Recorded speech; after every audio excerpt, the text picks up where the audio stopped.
عمران خان صاحب کے اقتدار میں آنے کے بعد ہمارا جو سی پیک ہے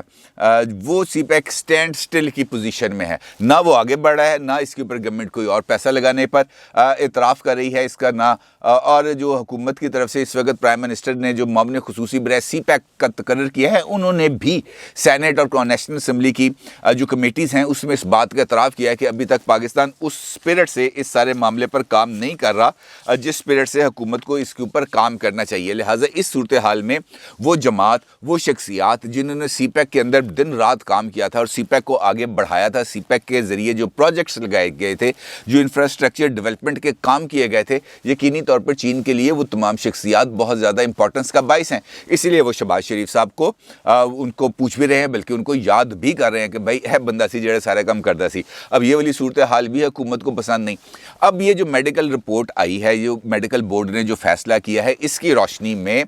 جو لاہور ہائی کورٹ ہے اس کے اندر ایک پٹیشن دائر کی جائے گی اور اس پٹیشن کے ذریعے لاہور ہائی کورٹ سے درخواست کی جائے گی کہ نواز شریف صاحب کے جو ضمانت ہے بیرون ملک جانے کے حوالے سے جو شہباز شریف صاحب نے دی ہے،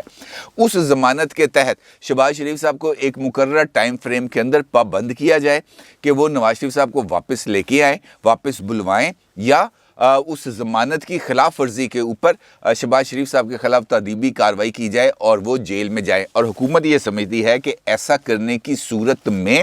ان کو کچھ فائدے حاصل ہو سکتے ہیں اور یہ جو پولیٹیکل ڈیولپمنٹ میں تیزی آئی ہے، اس تیزی میں کمی آ سکتی ہے۔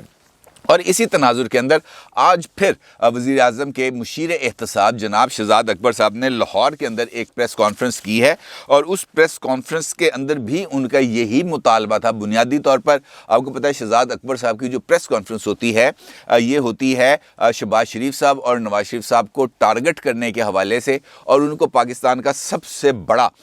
جو ہے کرپٹ اور جو منی لانڈرر ثابت کرنے کے لیے، اور آج بھی انہوں نے یقینی طور پر یہ سارا کچھ کیا ہے۔ اور اس کے ساتھ ساتھ ان کا یہ کہنا ہے کہ اس پریس کانفرنس کے اندر کہ وہ جو کورٹ آرڈر ہے لاہور ہائی کورٹ کا، اس کے تحت شریف فیملی اور نواز شریف صاحب پابند ہیں اپنی میڈیکل رپورٹس پیش کرنے پر، اور اگر پنجاب حکومت اس پر جو ہے اطمینان کا اظہار نہیں کرتی تو وہ ضمانت نامہ منسوخ کیا جا سکتا ہے۔ یعنی وہ بھی یہ کہہ رہے ہیں کہ شہباز شریف صاحب کو ہم نے جیل بھیج کے چھوڑنا ہے۔ دوسری جانب حکومت کی تبدیلی کے لیے یا نواز شریف صاحب اور اپوزیشن کے ساتھ ڈائیلاگ کے معاملات کے اندر کبھی پیش رفت ہوتی ہوئی نظر آتی ہے، کبھی رکتی ہوئی نظر آتی ہے۔ اب جو لندن سے تازہ ترین اطلاعات موصول ہو رہی ہیں، ان اطلاعات کی روشنی میں ایک جانب اسٹیبلشمنٹ یہ چاہتی ہے کہ جناب اس وقت جو معاشی صورتحال ہے ملکی، despite the arguments given by the government کہ ہماری اکنامک گروتھ بہت زیادہ بہتر ہو گئی ہے، ہمارا جو جی ڈی پی ہے وہ 5.37 تک پہنچ گئی ہے۔ شہباز گل صاحب اور اسد عمر صاحب اس پر ٹویٹس بھی کرتے ہیں۔ ہاں، یہاں پر ایک اور چیز مجھے یاد آ گئی کہ اسد عمر صاحب کی طرف سے ایک ڈاکومنٹ، یہ ڈاکومنٹ اس وقت میرے سامنے ہے اور آپ اس وقت اپنی اسکرین پہ بھی دیکھ سکتے ہیں، یہ ان کی طرف سے شیئر کیا گیا، اور اس میں ایک جانب جب حکومت ہے وہ اس بات کا اعتراف کر رہی ہے کہ 2021 کے اندر حکومت کی اکنامک گروتھ پہنچ گئی ہے 5.37 کے اوپر، تو اسی ڈاکومنٹ کے اندر حکومت نے نہ چاہتے ہوئے اس بات کا بھی اعتراف کر لیا کہ نواز شریف صاحب کے دور کے آخری برس یعنی 2017-18 کے اندر پاکستان کی جو جی ڈی پی تھی وہ موجودہ صورتحال یعنی 5.37 سے بھی آگے تھی، یعنی 5.53 تھی اس وقت جی ڈی پی کی گروتھ۔ اور عمران خان صاحب کے آنے کے 3 سال کے اندر یعنی جو 2018 کے اندر یہ جو جی ڈی پی گئی وہ 2.08 پہ گئی، یعنی 5.53 سے ایک دم ڈپ آیا، 2.08 پہ گئی، اور اس کے بعد مائنس پہ چلی گئی -0.39 پر، اور اب 5.37 پر آئی ہے۔ تو یہ خود انہوں نے اس بات کا اعتراف کر لیا کہ نواز شریف صاحب کے دور کے اندر پاکستان کی معاشی صورتحال بہتر تھی۔ اب اس بات کا ادراک یقینی طور پر ہماری اسٹیبلشمنٹ کو بھی ہے کہ نواز شریف صاحب کے دور کے اندر پاکستان کے اندر اتنا خوفناک قسم کا معاشی بحران نہیں تھا، لوگوں کو اپنی زندگی گزارنے کے لالے نہیں پڑے ہوئے تھے جس طرح اب پڑے ہوئے ہیں۔ لہٰذا وہ یہ چاہتے ہیں کہ بھائی اب اس صورتحال سے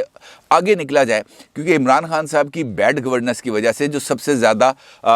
جس کو برا بھلا کہا جاتا ہے اور یقینی طور پر کہا بھی جا رہا ہے، وہ عمران خان صاحب کے لانے والوں کو برا بھلا کہا جا رہا ہے، اور اس ہائیبرڈ نظام کے پروجیکٹ عمران خان کے خالقین کو کہا جا رہا ہے۔ اب اس صورتحال کے اندر یقینی طور پر اسٹیبلشمنٹ کے پاس اور کوئی آپشن ہی نہیں تھا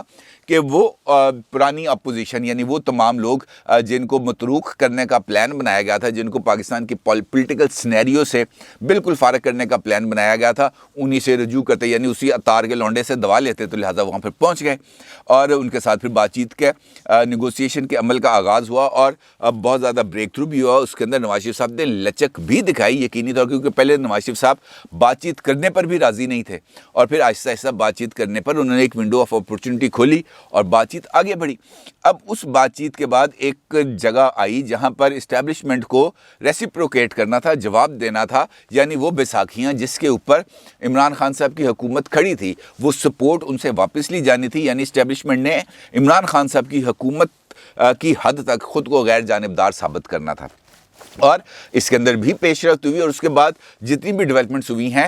وہ اسٹیبلشمنٹ نے اپوزیشن کو,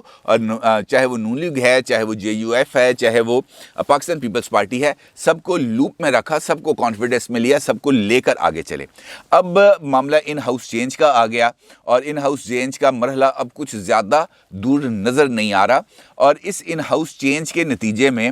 یقینی طور پر جب عمران خان صاحب سے بیساکھیاں واپس لی جائیں گی تو کچھ اور ڈیولپمنٹس بھی ہوں گی اور اس ان ہاؤس چینج کے نتیجے میں ایک نئے عبوری وزیر اعظم کا انتخاب ہوگا, چاہے وہ بے شک مختصر عرصے کے لیے کیا جائے.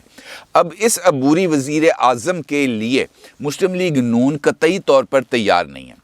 مسلم لیگ نون یہ چاہتی ہے کہ ہماری طرف سے کسی قسم کا کوئی امیدوار نہ آئے اور اسی سینیریو کے اندر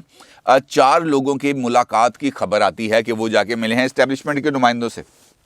پہلے فواد چودھری صاحب اس بات کا اعلان کرتے ہیں, پھر فیصل باؤڈا صاحب اس بات کا اعلان کرتے ہیں اور اس میں جو مختلف شخصیات کے نام آتے ہیں جس میں احسن اقبال صاحب کا نام آتا ہے, مفتاح اسماعیل صاحب کا نام آتا ہے, سردار ایاز صادق صاحب کا نام آتا ہے اور اس کے بعد نام آتا ہے خواجہ آصف صاحب کا. اب یہ نام سامنے آنے کے بعد یہ والی چہم گوئیاں شروع ہو جاتی ہیں کہ جناب ان میں سے کوئی بندہ عبوری وزیر اعظم ہوگا. ادروائز مسلم لیگ نون کی طرف سے پہلے یہ کہا گیا تھا کہ جناب ہماری طرف سے کوئی امیدوار نہیں ہوگا, جس کے بعد پیپلز پارٹی کی طرف سے جو ایک شخصیت ہے ان کا نام سامنے آیا تھا خورشید شاہ صاحب کا کہ وہ عبوری وزیر اعظم ہوں گے اور اس کے بعد پھر یہ والے 4 نام سامنے آئے. اب اس ساری ڈیولپمنٹس کے اندر جو اس طرح میں نے آپ سے گفتگو کے آغاز میں کہا کہ عبوری وزیر اعظم کے نام پر اتفاق نہیں ہوا اور اسٹیبلشمنٹ کی طرف سے ایک نام دیا گیا, تو اسٹیبلشمنٹ کی طرف سے خواجہ آصف صاحب کا نام پیش کیا گیا نواز شریف صاحب کو کہ جناب عبوری سیٹ اپ کے لیے خواجہ آصف صاحب کو بنایا جائے پرائم منسٹر. اور نواز شریف صاحب ابھی اس بات پر تیار نہیں ہے. ان کا یہ کہنا ہے کہ ہم نے یہ بات جماعتی سطح پر طے کی ہے کہ مسلم لیگ نون کی طرف سے کوئی بھی شخصیت وزارت عظمیٰ کے لیے امیدوار نہیں ہوگی اور ایسا کہنے کے بعد اب واپس آنے کا مطلب یہ ہوگا کہ مسلم لیگ نون موجودہ دور کی کچھ جو قباحتیں ہیں ان کو اپنے سر پہ لے جو ہم لینا نہیں چاہتے. ہم اس وقت اقتدار میں آئیں گے صرف اور صرف اس وقت جب ہمیں فریش مینڈیٹ ملے گا, یعنی نئے الیکشنز ہوں گے. اس سے پہلے ہم کسی بھی طور پر کسی بھی حکومتی سیٹ اپ کا حصہ نہیں بنیں گے. اور یہی وہ نقطہ ہے جہاں پر اسٹیبلشمنٹ یہ چاہتی ہے کہ نواز شریف صاحب لچک کا مظاہرہ کریں اور کچھ اطلاعات اس قسم کی بھی آ رہی ہیں کہ اسی یہ جو مطالبات ہیں خواجہ آصف صاحب کے حوالے سے وہ شہباز شریف صاحب سے بھی کیے جا رہے تھے اور اسی لیے شہباز شریف صاحب منظر سے تھوڑا سا پیچھے ہٹے ہیں اور وہ کوارنٹین ہو گئے ہیں. اب دیکھنا یہ ہے کہ یہ جو 25 جنوری کو ہونے والا PDM کا سربراہ اجلاس ہے, اس اجلاس میں یہ اونٹ کس کروٹ بیٹھے گا, کیونکہ مولانا صاحب بھی ڈیسپریٹ ہیں, پیپلز پارٹی بھی یہ چاہتی ہے کہ اب اس سیٹ اپ کو تھوڑا سا ہلایا جلایا جائے, اس کو ایک زور کا جھٹکا دے کے اس کو گرایا جائے اور پیپلز پارٹی اس حوالے سے جو گراؤنڈ ہے اس کے اوپر کام کرتی نظر بھی آ رہی ہے کہ آج بھی انہوں نے مارچز کیے ہیں, لاڑکانہ میں کیا ہے, سائیوال میں کیا ہے, پاک پتن میں ہوئے ہیں ان کے مارچز اور 24 جنوری کو انہوں نے پورے پاکستان کے اندر ہر ڈویژنل لیول کے اوپر بھی کسان مارچز کرنے ہیں, یعنی وہ لوگوں کو موبلائز کر رہے ہیں. اب اس وقت اگر دیکھیں تو باقی جو تمام جماعتیں ہیں وہ اس وقت صرف ڈرائنگ روم پالیٹکس ہی کر رہی ہیں اور 25 جنوری تک